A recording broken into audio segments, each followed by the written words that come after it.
So next session is going to be a fireside chat, and it's going to be a topic what we call as are the databases going to be cool again? So we have with us two distinguished speakers. One is Mike Franklin. He is a professor of big data at UC Berkeley in the CS department. And we have Amit Sinha. He's from SAP and he heads the HANA marketing.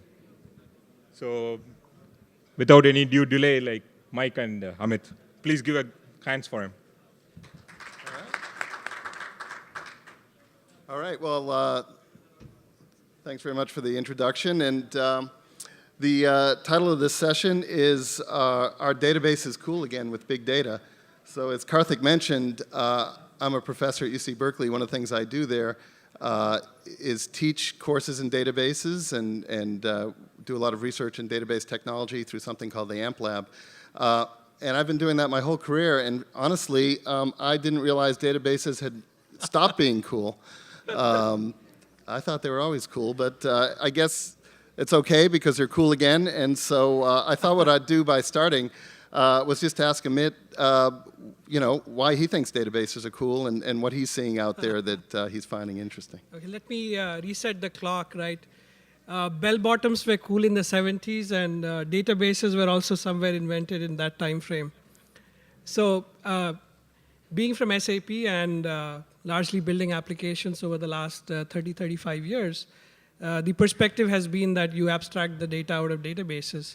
You do all the intelligent and the cool stuff in the app tier, and it's a dumb drum at the end of the day. But of course, that perspective has dramatically changed in the last 5 to 10 years, more so recently than the last.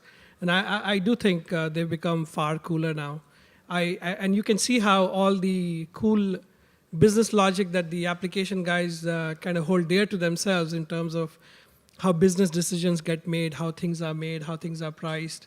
And all that logic is now sedimenting inside the database. People are doing it in cool in-memory processing and graph and predictive models that are done in database now. So yeah, I do think it's cool again. Great. So yeah, let's follow up on that a little bit. The previous session was kind of a pretty supercharged session of 3 people, obviously, with solutions they would like the world to adopt.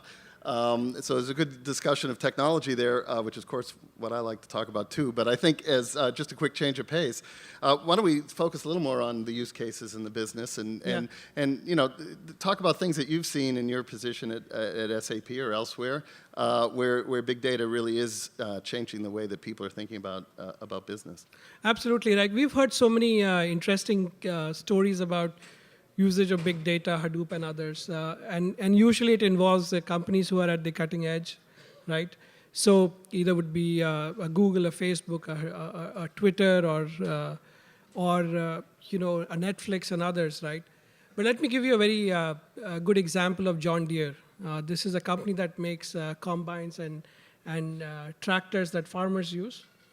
And if you've noticed anything in the farming industry, they've really adopted big data like crazy. Climate science has now come in. These machines now actually are collecting machine data in real time. They can plant seeds at the right interval with the right crop, with the right soil and the temperature and whatnot. And when the machines are actually running, the data is collected and sent to the data center, and the idea here is that you can crunch and predictively understand when the machine is about to fail. And on the basis of this, John Deere has started a whole division that does services to farmers where they would predictively go and maintain this equipment instead of actually relying on a time-based thing. So I think what's really cool about data is now it's really an asset. And because it's an asset, people are inventing business models just like Google did with ad and ad search and AdWords. We are seeing mainstream companies inventing business models on top of data models. Mm-hmm. So let me throw back one question at you.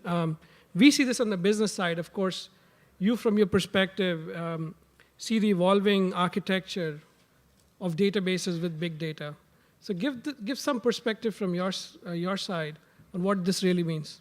Sure. So a lot of what I've been seeing dovetails pretty well with the conversation in the previous session, just in terms of the huge number of access paths or different ways of getting at data that people are using in different scenarios. And so sort of the university equivalent of what Amit was talking about on the business side is that, the business of a research university making new scientific discoveries is also becoming a data-driven exercise. And so scientists all over campus, whether they're physical scientists, life scientists, social scientists, they're all being faced with the big data problem and with trying to understand how to collect data, how to manage data, how to understand data, how to answer questions that maybe aren't even completely well-formed yet. And so, what we're seeing from a technical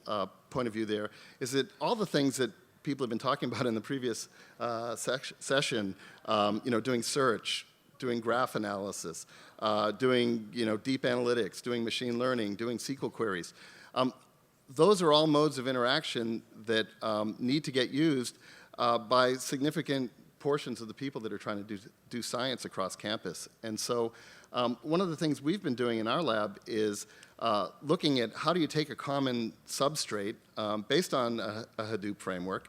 So look at HDFS as your file system, build on top of that a high-performance processing engine. The one we've built is something that was mentioned in the previous session, also called Spark. And then layer on top of that all sorts of different ways, different basically views of the data. So you can think about it, if you're a database person, as having a common set of data and then providing different views to it. So if what you're trying to do is some sort of a connectivity or network analysis, you view the data as a graph. If what you're trying to do is search around for interesting patterns in the data, then you want to treat the data as maybe a data frame that you can run R or some other statistical process on it. And so what we're really seeing is that data is the central resource, as you say, and then the demands that people have for what they want to do with that data is just exploding. Yeah, and I think if you take that kind of research and technology and then apply it, it obviously somewhere bends the roles and people in the enterprise, right? So what we're seeing is obviously the rise of data scientists and the need for more intelligent DBAs who can really understand the business, of course. So that's on one side where everybody from statisticians to everybody else is calling them a data scientist now. But more than that, I also see a rise of the chief digital officers in companies, and coupled with my previous point around business models being invented out of data models, you have these empowered chief digital officers trying to really make sense of what consumers are trying to do or what their product and service and supply chain can connect with these big data sources. Mm-hmm. So I think that match is unique. So if you take that view that data and data analytics are being sort of democratized and spread across the enterprise or across the university, depending on where you sit, what do you think that means for databases and data management technology? What are the problems that brings up? I think a couple that immediately come to mind is, there's always this contention between there are new ways of doing things and there are legacy things, right? So it's very common to kind of say SQL is the legacy and there's a NoSQL world, or this was the old way of doing things and here's a new way of doing things.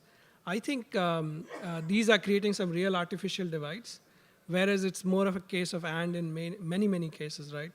The fact that for example, Mayank Bawa's company, Astrodata, what they did was SQL on MapReduce, right?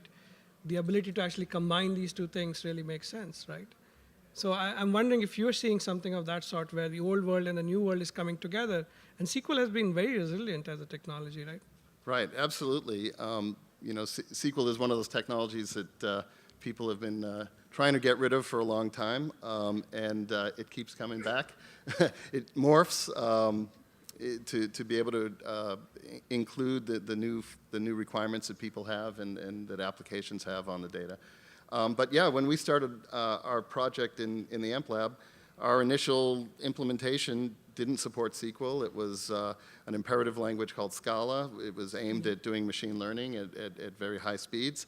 And very quickly, as we started getting the software out into the open source world, we were maybe surprised, and we shouldn't have been, that there are more SQL programmers out there than Scala programmers. Yeah. And so we ended up having to implement SQL on top of Spark, which is something that we called Shark.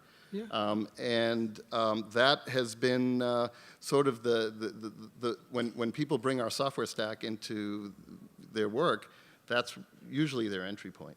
And then from there, they bring in more machine learning or graph processing or what they need. Yeah. And I think much has been talked about the number of types of data sources that has increased, like the rise of unstructured and machine data coming in. One of the questions that I have for you is, how has time series data and what's the latest in this space that you see that's interesting? The area of streaming databases and streaming SQL. Yeah. And there have been several generations of research prototypes that have turned into companies that are focused on, how do you look at data as it's arriving, so as a continuous flow of information, and how do you process that? And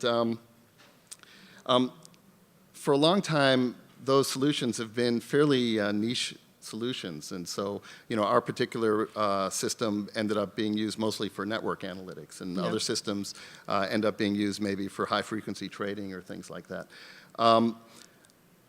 I still believe that that type of processing, being able to process data as it's arriving, is really the key to being able to process huge volumes of information. Mm-hmm. If you look at big data applications, by and large, they have that pattern where you're basically just aggregating, you're collecting data and you're putting it in your data lake or your data, I forget what the Claudio guy, what they call theirs. I actually, by the way, because I worked on data streams for a long time, I always wanted where the data streams to end up with something called a data basin. But that never caught on, but maybe you guys can go with that. But, that's the pattern, is that new data is always constantly coming in. And that temporal information that you get from the order that things are happening out in the real world is incredibly valuable. And we need to be able to build systems that can deliver the insights based on that temporal information. Absolutely, and from where I sit in SAP, we of course have worked a lot on HANA and combining event stream processing into HANA. And what was once a domain for financial industry looking at streaming analytics and whatnot, we are seeing this in real-time recalls and things like that, where the window of opportunity is very, very, very small. You want to intervene as things are happening in the moment, rather than kind of storing and then inducing the latency in a data basin, rather than kind of doing the. It works. Data basin. You heard it here first. So, okay, great. So, the previous panel was confrontational. This is a fireside chat. We're supposed to play nice. But actually, I'm sort of curious, since I have you up here under the bright lights. Given that you come from an organization that has been making large investments in sort of relational systems and things like that, I'm curious to hear your view on how relational systems fit in with this world of semi-structured data, unstructured data, schema on read, this kind of very flexible, very dynamic world that a lot of these applications are moving into. Yeah, that's a good question. I hope the Wi-Fi in the room is not working and people won't tweet this out, and the mics and the cameras are not working. But if you look at SAP and what we've done, we've actually progressed on two paths. One, we've had the acquisition of Sybase, and it's a preeminent database company that has done event stream analysis with high transactional workload with things like ASC, first columnar storage technology with IQ, very, very strong pedigree in databases, and if you will, on the relational world. And then in parallel, we've started, and Hasso and Vishal did this some time ago with HANA, a complete, from bottom up, rethinking the database world around in-memory processing, massively parallel columnar, yet relational, but kind of embracing the NoSQL, Graph, open, technologies out there. And honestly, it's been a tough ride internally. There are big debates, and these debates are healthy. And the idea here is, what can HANA learn from Sybase assets, and what can Sybase do from the HANA assets? And what we've eventually ended up doing, which we announced like a month ago, was this in-memory data fabric. And essentially, it takes data in transit doing stream processing. Starts there, actually. And often, one of our best-selling products is actually SAP Smart Vending. It actually goes into vending machines, where there's a front-end database called SQL Anywhere. While the data is in transit, you're analyzing the signals. By the time it hits an in-memory processing engine like HANA, it's figured out what it's going to do. And then it's marrying historical data coming from IQ and Hadoop.